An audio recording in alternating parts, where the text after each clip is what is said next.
नमस्कार दोस्तों, मैं विजय तिवारी। स्वागत है आपका हमारे YouTube channel the book society में, जहां हम आज एक और किताब की श्रृंखला शुरू करने जा रहे हैं। किताब का कोड होगा BHDAE 182 और किताब का नाम होगा हिंदी भाषा और संप्रेषण।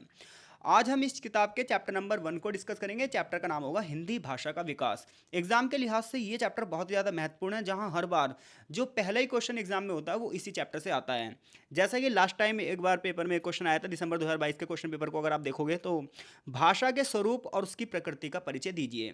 जबकि वहीं उससे पिछले वर्षों के अगर आप क्वेश्चन पेपर को देखोगे तो एक बार क्वेश्चन ये आया था कि हिंदी भाषा के विकास के चरणों का उल्लेख कीजिए, यानी कि प्राचीन काल से लेकर वर्तमान तक हिंदी किन किन दौरों से होकर गुजरी है। एक क्वेश्चन और आता है इस चैप्टर से। वो क्वेश्चन ये है कि हिंदी भाषा के विविध रूपों की व्याख्या कीजिए। तो इस टाइप से 2 या 3 क्वेश्चन इस चैप्टर से बनते हैं और हर बार लगभग चैप्टर क्वेश्चन पेपर का जो पहला ही क्वेश्चन होता है वो इसी चैप्टर से पूछा जाता है। तो चलिए शुरू करते हैं आज की क्लास और जानते हैं इन सभी प्रश्नों के उत्तर। चैप्टर में सबसे पहले प्रस्तावना दी गई है और प्रस्तावना जो है वो इंपॉर्टेंस ऑफ लैंग्वेज, यानी कि भाषा के महत्व के बारे में बता रही है कि भाषा किस प्रकार से मनुष्य को अन्य प्राणियों से अलग करती है। तो भाषा की अगर आप बात करोगे तो हम अपने विचारों का जो आदान प्रदान है वो भाषा के माध्यम से ही करते हैं।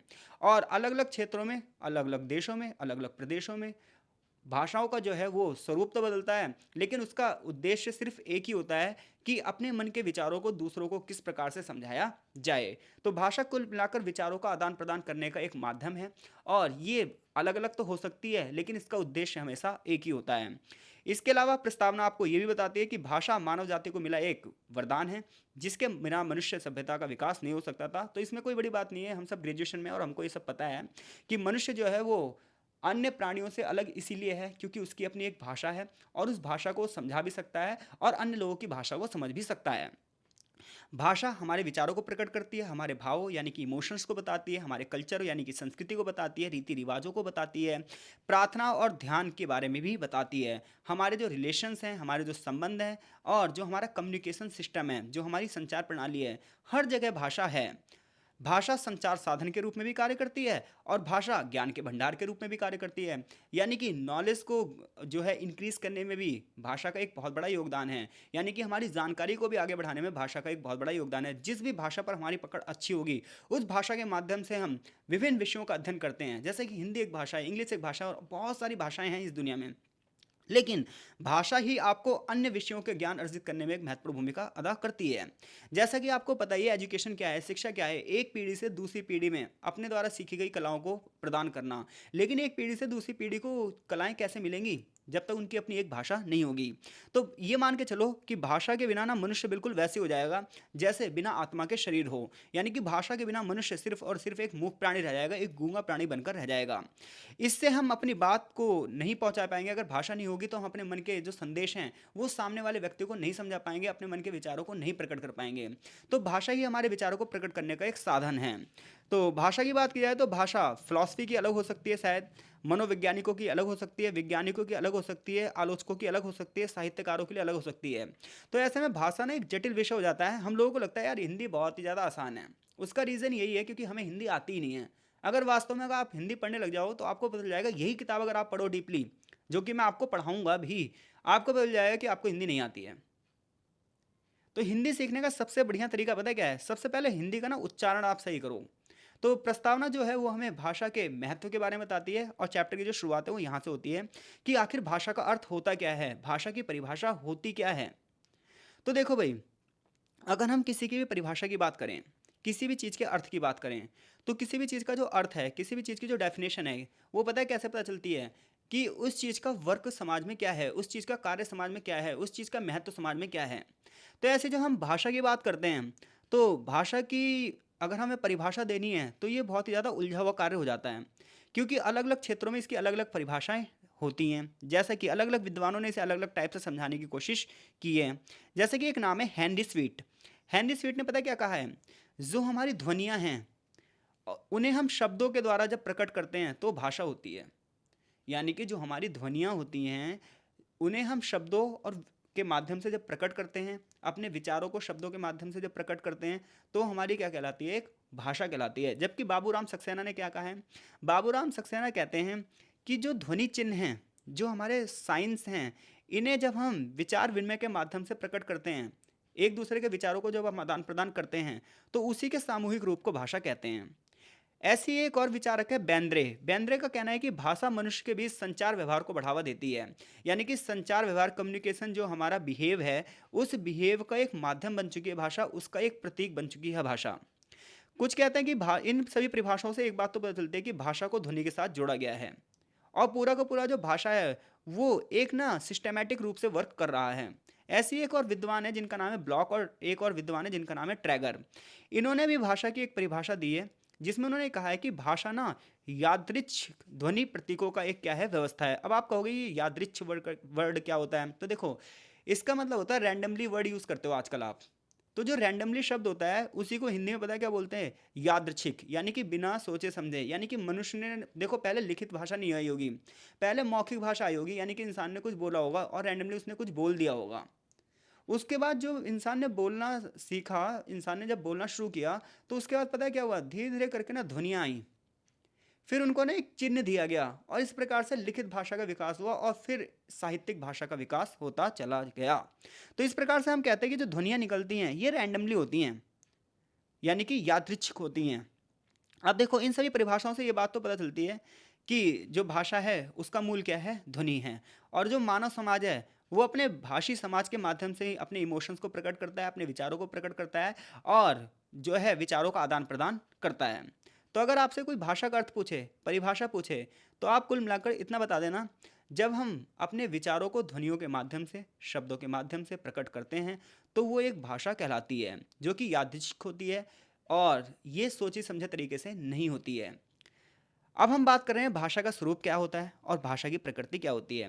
तो जैसे कि अभी हमने बात करी कि भाषा को क्या माना जाता है, भाषा को यादृच्छिक माना जाता है, यादृच्छिक ध्वनि प्रतीकों की व्यवस्था मानी जाती है। और यादृच्छिक मैंने आपको बता दिया अभी अभी कि ये एक रैंडमली होता है, बिल्कुल अचानक से किया हुआ कोई कार्य होता है। ठीक है भाई। तो जो समाज में आपस में विचार विनिमय के लिए यूज होती है, कई बार आप देखते हो ना, कई बार अलग अलग शब्दों का क्या होता है, अलग अलग शब्दों का उच्चारण होने लग जाता है और फिर वो समाज में प्रचलन में आ जाते हैं। तो कभी क्या आपने सोचा कि सोच समझ के कुछ चीज़ें की गई होंगी, हर एक चीज़ का एक नाम दिया गया, वो नाम कैसे दिया गया होगा। तो वास्तव में भाषा क्या है, भाषा एक प्रतीक है, भाषा एक साइन है और इसका कार्य सिर्फ और सिर्फ कम्युनिकेशन को बढ़ावा देना है, इसका कार्य सिर्फ और सिर्फ संप्रेषण को बढ़ावा देना है। तो भाषा एक प्रतीक के रूप में कार्य करती है जिसका काम क्या है, संप्रेषण को बढ़ावा देना है। और संप्रेषण का मतलब क्या होता है, कम्युनिकेशन को बढ़ावा देना। हम जिन प्रतीकों को लेकर चलते हैं उसके आधार पर भाषा को अलग अलग भागों में बांट दिया जाता है। तो जब हम कोई भी शब्द बोलते हैं तो उस शब्द के माध्यम से हमारे मस्तिष्क में एक चित्र बनता है और इस मस्तिष्क में जो चित्र बनता है उसके आधार पर ही भाषा को मनोवैज्ञानिक भाषा, बौद्धिक भाषा, सामाजिक सांस्कृतिक भाषा को माना जाता है। अब देखिए जितने भी प्रतीक होते हैं इन प्रतीकों का क्या मतलब होता है। यहाँ से क्वेश्चन आया हुआ है 2022 के पेपर में कि भाषा के स्वरूप और प्रकृति के बारे में बताइए। तो भाषा क्या है, ध्वनि प्रतीकों की एक व्यवस्था है और ये ध्वनि प्रतीक कैसे हैं, ये रैंडमली हैं। ठीक है भाई। और जो समाज में किसके लिए यूज़ होते हैं, विचार विनिमय के लिए यूज़ होते हैं, संप्रेषण के लिए होते हैं, कम्युनिकेशन के लिए होते हैं। तो प्रतीक का मतलब क्या है, तो ध्वनियों का जब हम सार्थक जो समूह है, जितनी भी ध्वनियाँ हैं उनका जो समूह है उसको जब हम एक साइन देते हैं और उस साइन के माध्यम से उसे क्या करते हैं, इंडिकेट करते हैं, तो चीज़ें क्या हो जाती हैं, वो प्रतीक कहलाती हैं। जैसे देखो भाई, हिंदी में आ इ ई उ ऊ ए ऐसे करके स्वर हैं। तो ये सबसे पहले किसी ने इनको एक साइन दिया होगा, यानी कि अगर कोई बंदा आ जैसे आज हम लिखते हैं उसे किसी और ने कोई और साइन दिया होता तो शायद हम उसे वही मान लेते हैं। जैसे हमारे यहाँ शायद किसी चीज़ को अलग नाम से जाना जाता होगा, किसी और दूसरे देश में किसी और नाम से जाना जाता होगा। जैसे कि यहाँ पर एक एग्जाम्पल भी दिया है, जब हम बोलते हैं पेड़, तो जैसे मैं पेड़ बोलूँगा तो आपके सामने ना एक पेड़ की क्या आ जाएगी, इमेज सी सामने आ जाएगी। आपके मस्तिष्क में वो पेड़ की जो इमेज है वो बैठ चुकी है। बट इसे सब कुछ साइन भी तो दिए होंगे, इसे कुछ प्रतीक भी दिया होगा। जैसा कि यहाँ पर लिखा है कि पा पे हलंत है, फिर छोटा ए है, फिर डा है, उस पर भी हलंत है और फिर आ है। इस प्रकार से पेड़ जो है वो ध्वनियों का एक संयोजक बन गया, एक प्रतीक बन गया। यानी कि लिखित रूप में जब हम पेड़ को लिखते हैं तो वो एक प्रतीक है, लेकिन जब हम पेड़ बोलते हैं, ट्री बोलते हैं, तो हमारे सामने एक ना पेड़ की छवि आ जाती है। फिर उसके बाद ये आता है कि पेड़ कितने प्रकार, कौन सा है, छोटा पेड़ है कि बड़ा पेड़ है, नीम का पेड़ है कि आम का पेड़ है। तो लेकिन सबसे पहले तो पेड़ शब्द आया ना, उसके बाद उसे अलग अलग भागों में बांट दिया गया, जितने टाइप के पेड़ होते हैं उतने टाइप के हो गए। तो ऐसे में देखा जाए तो भाषा ना एक प्रकार से क्या है, प्रतीकों का संयोजन है, प्रतीकों की व्यवस्थित क्रम है और सबसे पहले प्रतीक नहीं आए होंगे। सबसे पहले इंसान ने चीज़ों को देखा होगा। चीज़ों को देखने के बाद धीरे धीरे करके ना उसने हर चीज़ को एक नाम देना शुरू किया होगा, और फिर उसी नाम को उसने क्या करा होगा, प्रतीकों में बांट दिया होगा। और आज पा को ना वो आ लिखता, तो हम ना पा को आ ही पढ़ते हैं। यानी कि जिस टाइप से चीज़ें शुरुआत में लिखी गई वो एक भाषा के प्रतीक हैं, और हर एक भाषा का अपना अलग अलग प्रतीक होता है। अब देखो, जो ये सांकेतिक वस्तु है और जो प्रतीक का संबंध है मानसिक रूप से माना गया है। यानी कि किसी चीज़ का जो संकेत है और किसी चीज़ का जो साइन है, ये हमारे मानसिक रूप से जुड़ा हुआ है। क्योंकि मनुष्य हर चीज़ को पहले देखता है और उसके बाद मस्तिष्क में एक कल्पना करता है, और मस्तिष्क में वो कल्पना करने के बाद ही धरातल रूप पे वो सच्चाई को सामने लेकर आता है। फॉर एग्जाम्पल, हिंदी में एक शब्द है घोड़ा, संस्कृत में उसे क्या कहते हैं, अश्व, इंग्लिश में उसे क्या कहते हैं, हॉर्स, चीनी में एक वर्ड होता है जो माँ, उसे ही रूस में कौन ने कहते हैं, फ्रेंच में शैवल कहते हैं। इसी प्रकार से पशु को हिंदी में जानवर कहते हैं, तो वही मलयालम भाषा में गाय कहते हैं। तो इसी प्रकार से जो यथार्थ वस्तु है, जो रियल वस्तु है, उसकी संकल्पना मनुष्य के मस्तिष्क की सोच के आधार पर होगी कि मनुष्य ने उसे कैसे पहली बार संकल्पित किया होगा, मनुष्य ने कैसे पहली बार किसी चीज़ की कल्पना करी होगी, और उस कल्पना के माध्यम से उसने किसी चीज़ को एक क्या दिया होगा, प्रतीक दिया होगा। तो अलग अलग भाषाओं में अलग अलग संकल्पनाएं हैं, और अलग अलग संकल्पनाओं की वजह से उसके अलग अलग प्रतीक हैं, हालांकि सबका अर्थ एक ही है। तो ये जो भाषाओं में विविधता है, ये कहीं ना कहीं कल्पनाओं के माध्यम से है। तो इससे हमें ये पता चलता है कि अगर हम भाषा की प्रकृति देखें तो ये बहुत ही ज़्यादा जटिल है। ये कुल मिलाकर प्रतीकों और ध्वनियों के स्वतंत्र समूह को जोड़कर मिली हुई है। ऐसे में जो भाषाई प्रतीक हैं, ये अलग अलग भाषाओं में अलग अलग हैं, जिनका मस्तिष्क संकल्पनाओं यानी कि मानसिक संकल्पनाओं के साथ एक जुड़ाव भी है। इसी प्रकार से जितनी भी सांकेतिक वस्तुएं हैं और उनके जो प्रतीक हैं, वो एक दूसरे से जुड़े हुए हैं, और इन्हें हम एक दूसरे से अलग नहीं कर सकते। ये एक ही सिक्के के दो पहलू हैं। फॉर एग्जाम्पल, जब हम बात करते हैं कमल, तो जब जैसे हम बोलते हैं कमल शब्द, वैसे सुनने वाले के मन में ना एक फूल आ जाता है, कमल का फूल, कमल का रूप, कमल के गुण, कमल का कलर, वो तुरंत ही मस्तिष्क में सामने आ जाता है। लेकिन जब मैं कमल के ही पर्यायवाची शब्द नीरज की बात करूं, पंकज की बात करूं, तो मैंने बोला नीरज, तो आपके मन में ना कमल के फूल की जो है आकृति आएगी नहीं। मैंने बोला पंकज, आपके मन में ना कमल के फूल की आकृति आएगी ही नहीं। लेकिन मैंने बोला कमल, तुरंत ही आपके मन में कमल के फूल की आकृति आ जाएगी। तो इससे पता चलता है कि जो साइन बनाए गए हैं, जो प्रतीक बनाए गए हैं, और जो इनके उच्चारण का क्रम रखा गया है कि किन शब्दों का प्रयोग हमें करना है, तो जब हम उन्हीं शब्दों का प्रयोग करते हैं जिससे हमारे मस्तिष्क में वो संकल्पनाएं बन सकें।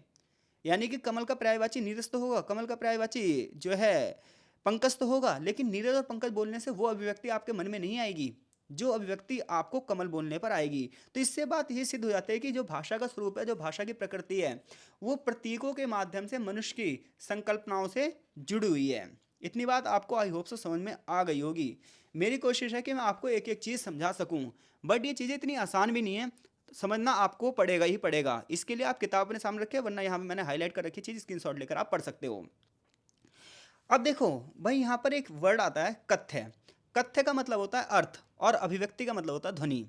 तो कथ्य और अभिव्यक्ति में एक अटूट संबंध होता है। यानी कि किसी भी जब हम शब्द को अभिव्यक्त करते हैं ध्वनियों के माध्यम से, तो जो उसका अर्थ है, वो अर्थ क्या निकलेगा, ये चीज़ मायने रखती है। ऐसे में जो कथ्य है, कथ्य का मतलब फिर से बता रहा हूँ, कथ्य का मतलब क्या होता है, अर्थ होता है, और अभिव्यक्ति का मतलब क्या होता है, ध्वनि। तो ध्वनि और उसके अर्थ में एक बहुत बड़ा संबंध है। ये बात सिद्ध हो जाती है कमल से। जैसे कमल एक ध्वनि है, तुरंत ही हमें उसका अर्थ आया कि फूल, बट नीरज भी एक ध्वनि है, लेकिन उससे नहीं आएगा। तो कथ्य अभिव्यक्ति से जुड़ा हुआ है, और अभिव्यक्ति किससे जुड़ा हुआ है, कथ्य। फॉर एग्जाम्पल, यहाँ पर और भी कुछ अच्छे एग्जाम्पल दिए आपको समझाने के लिए। जैसे मोहन ने मोटे लड़के को पीटा है। मोहन ने जिस लड़के को पीटा वो मोटा है, मोहन ने उस लड़के को पीटा जो मोटा है। इन ये तीनों अभिव्यक्ति चाहे कैसे भी किए जाएं, इन तीनों का जो कथ्य है वो एक ही निकलेगा, यानी कि इन तीनों का जो अर्थ है वो एक ही निकलेगा।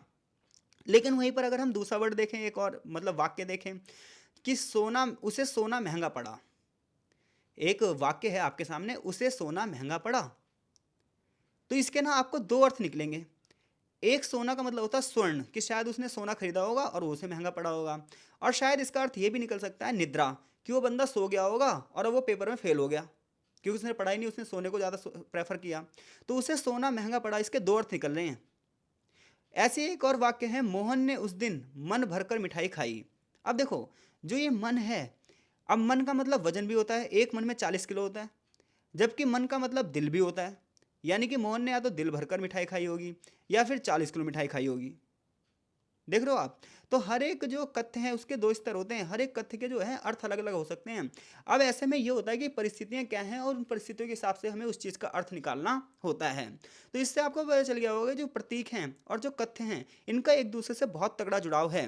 अब प्रतीकों का सिस्टम कैसे आया होगा हिंदी में, तो देखो प्रतीकों की जो व्यवस्था है, हिंदी की अगर आप बात तो करोगे तो हिंदी में सबसे पहले सब्जेक्ट आता है, फिर ऑब्जेक्ट आता है और फिर क्या आता है, वर्ब आती है। यानी कि सबसे पहले कर्ता आता है, फिर कर्म आता है, फिर क्रिया आती है। कर्ता को इंग्लिश में सब्जेक्ट कहते हैं, कर्म को ऑब्जेक्ट कहते हैं और क्रिया का मतलब वर्ब।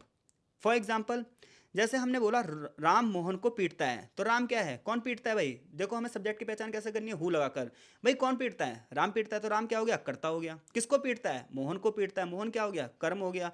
राम क्या करता है, पीटता है, तो पीटना क्या हो गई, क्रिया हो गई। तो इस प्रकार से हिंदी में जब चलते हैं हम तो सबसे पहले सब्जेक्ट आता है, फिर ऑब्जेक्ट आता है और फिर क्या आती है, वर्ब। यानी कि कर्ता कर्म क्रिया के सिद्धांत पर प्रतीकों की व्यवस्था की गई है।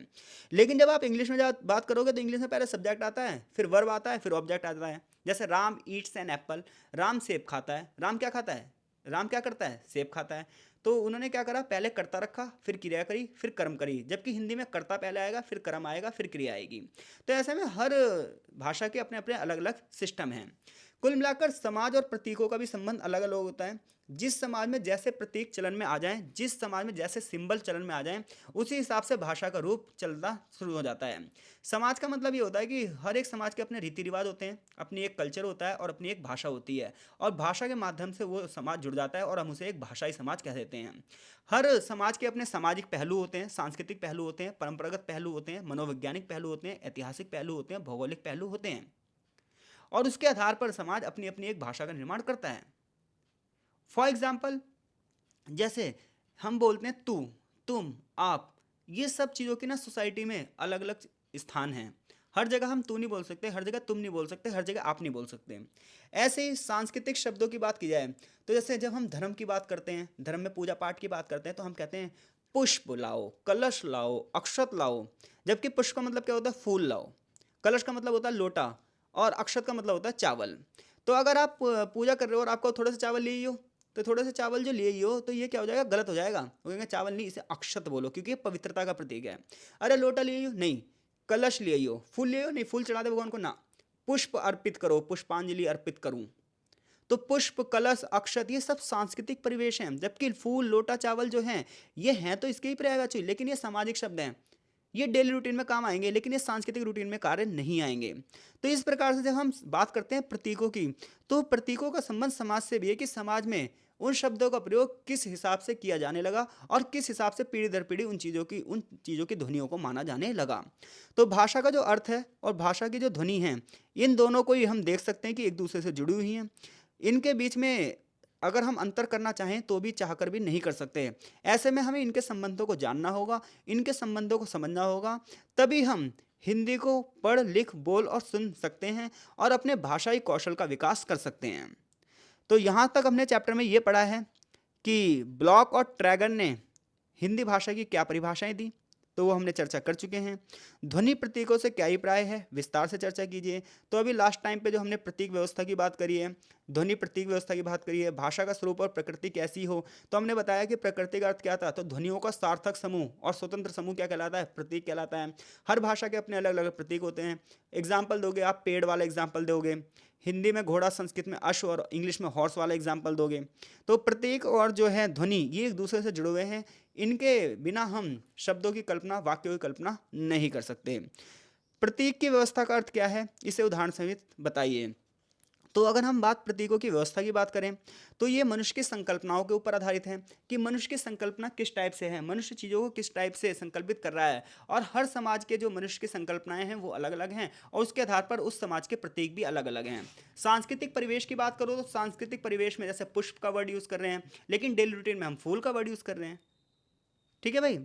समाज का आशय स्पष्ट करते हुए बताइए कि प्रतीक व्यवस्था का समाज से क्या संबंध है। तो लास्ट वाला पैराग्राफ जो भी पढ़ा है आप यहाँ से आंसर दोगे।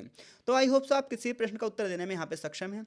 आगे चैप्टर में हम भाषा के विविध रूपों की व्याख्या करेंगे, भाषा के विविध रूपों को समझेंगे। लेकिन ये चीज़ हम इस चैप्टर के पार्ट 2 में पढ़ेंगे, वरना ये जो लेक्चर है वो बहुत ज़्यादा लेंथ हो जाएगा। तो चैप्टर बड़ा भी है और हमें इसे अच्छे से समझना भी है, तो छोटे छोटे लेक्चर बनाएंगे। और आप कमेंट बॉक्स में कमेंट जरूर करिए और वीडियो को जरूर लाइक कीजिए, ताकि हमें पता चल पाए चीज़ें आपको समझ में आ भी रही हैं या नहीं आ रही हैं। तो आपका बहुत बहुत धन्यवाद, मिलते हैं इस चैप्टर के सेकंड लेक्चर में।